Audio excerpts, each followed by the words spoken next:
Selamat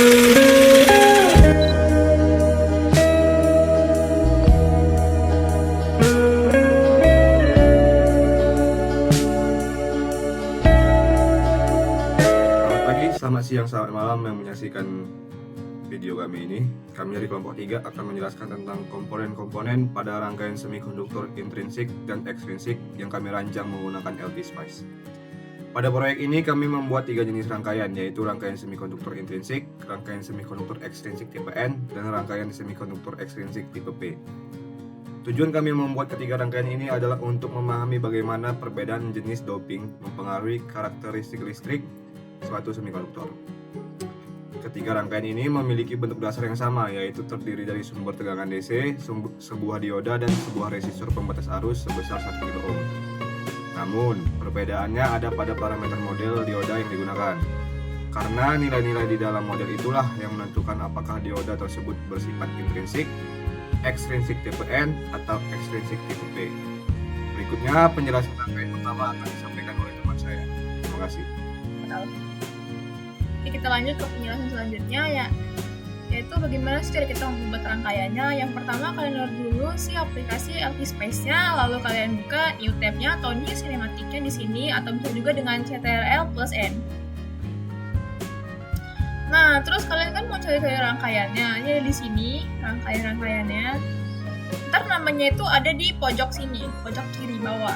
Kalian baca aja. Cuman kalau misalnya ada item yang kalian cari itu tidak ada, kalian bisa klik yang dia bentukannya itu mirip si colokan. Lalu itu namanya komponen ya. Nah, di sini tuh kalian bisa nyari komponen-komponen apa aja yang kalian butuhkan. Nah, karena di sini kita nyari voltage itu tidak ada di atas ini, kita cari aja di sini ya. V ini dia voltage, terus kalian okekan. Nah, kalian susun aja seperti ini. Terus klik satu kali, terus klik yang kanan bawah jika udah. Terus kita butuh yang namanya dioda. Di sini ada diodanya, kita klik aja yang ini dioda. Terus kita klik di sini. Terus kita lagi yang sebelah kanan. Terus kita cari si resistor. Terus kita butuhin si resistornya. Nah, kalian letakin di sini, terus jangan lupa klik lagi, dan terakhir kita membutuhkan komponen si ground sini.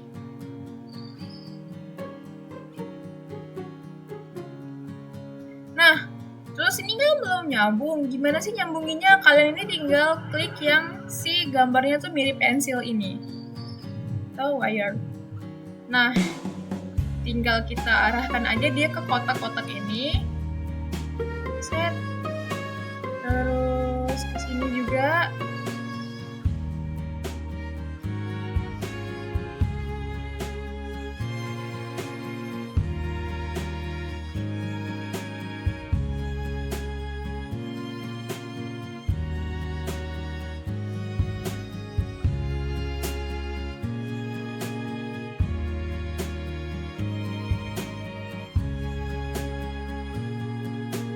Jika udah seperti ini, kalian bisa meng-custom. Nih, CV ini kita jadikan 0. Kita klikkan, nah dia akan berubah. Caranya, arahkan dia ke bulat ini, terus klik kanan. Terus kalian custom sendiri seperti ini. Oke kan? Nah, lanjut gimana sih caranya dia itu biar ada model atau tipe diodanya. Kalian arahkan aja kursor kalian ke dekat diodanya, terus klik kanan, terus pick new dioda. Nah, ini udah ada model-modelnya, tinggal kalian pilih apa aja yang mau kalian mau. Contohnya seperti yang kita ambil yang paling itu saja ya, yang ini. Terus kalian oke kan? Sudah, dia bakalan jadi tipenya ini. Terus kita ubah R-nya menjadi 1 kilo ohm. Caranya sama, deketin kursornya ke arah resistornya. Baru klik kanan. R-nya kita ubah jadi 1K.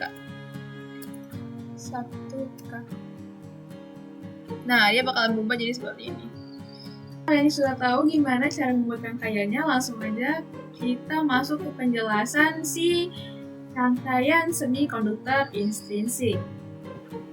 Oke, kita lanjut ke penjelasan rangkaian semikonduktor intrinsik. Nah, di sini tuh kita udah memiliki sebuah rangkaian sederhana yang terdiri dari sebuah dioda intrinsik dengan model D.INTR dan sebuah sumber tegangan atau DC yang di-swap dari minus 10 volt hingga 10 volt dengan kenaikan 0,01 volt. Kita lihat lebih dekat ya model dioda yang yang kita gunakan.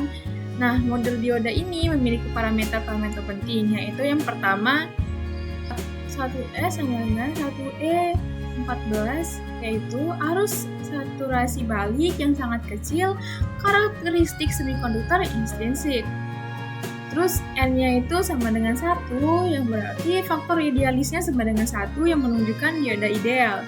Terus yang ketiga ada RS sama dengan 1, ya artinya resistansi seri sama dengan 1 ohm. CJ0 sama dengan 1P atau kapasitas junctionnya itu 1 picofarad. Lalu ada VJ-nya sama dengan 0,6, yaitu potensial junction-nya itu sama dengan 0,6 volt.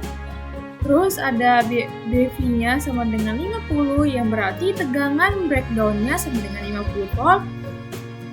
Dan 1 BV-nya sama dengan 1 U, yaitu arus breakdown-nya sama dengan 1 mikroampere.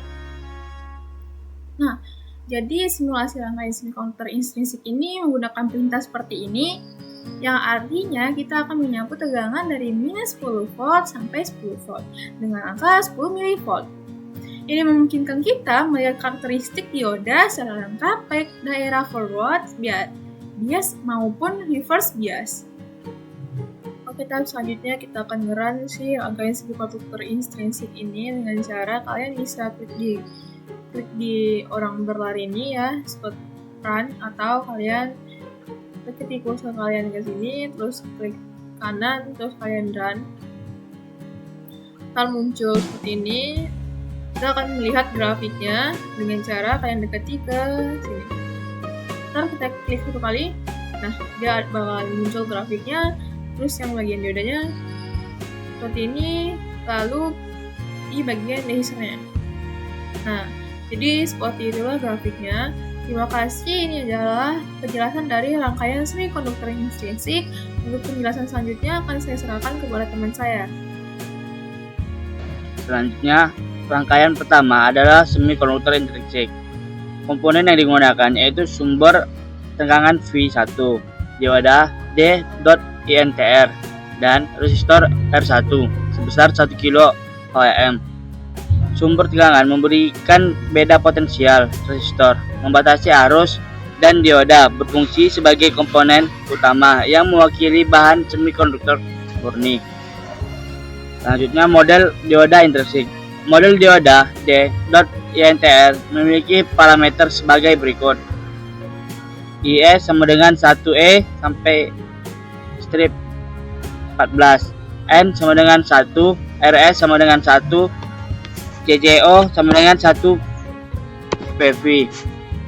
Nilai-nilai ini menunjukkan bahwa bahan dioda tidak mengandung doping, sehingga arus yang mengalir sangat kecil, dan dioda bersifat mendekati ideal. Dioda ini menggambarkan semikonduktor murni intrinsik, di mana sumber elektron dan hole seimbang. Selanjutnya, saya serahkan kepada teman saya yang akan menjelaskan rangkaian tipe N.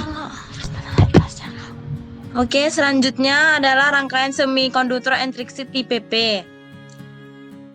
Komponen utamanya adalah sumber tegangan V3, dioda D.P, dan resistor R3 sebesar 1 kΩ. Untuk dioda tipe P, parameter yang digunakan adalah IS5E13, N1,2, RS 0,2, dan CGO 5 PF. Nilai-nilai tersebut menunjukkan bahwa bahan ini telah didoping dengan reseptor yang menambah jumlah hole sebagai pembawa muatan utama. Faktor idealis yang sedikit lebih menandakan adanya rekombinasi antara hole dan elektron. Jadi, dari ketiga rangkaian ini dapat disimpulkan bahwa semikonduktor intrinsik harus paling kecil, tipe N harus paling besar, tipe P berada di tengah. Semakin besar doping yang diberikan, semakin tinggi kemampuan bahan untuk menghantarkan arus. Terima kasih atas perhatiannya. Inilah hasil kerja kelompok dari kelompok 3. Sekian dan terima kasih.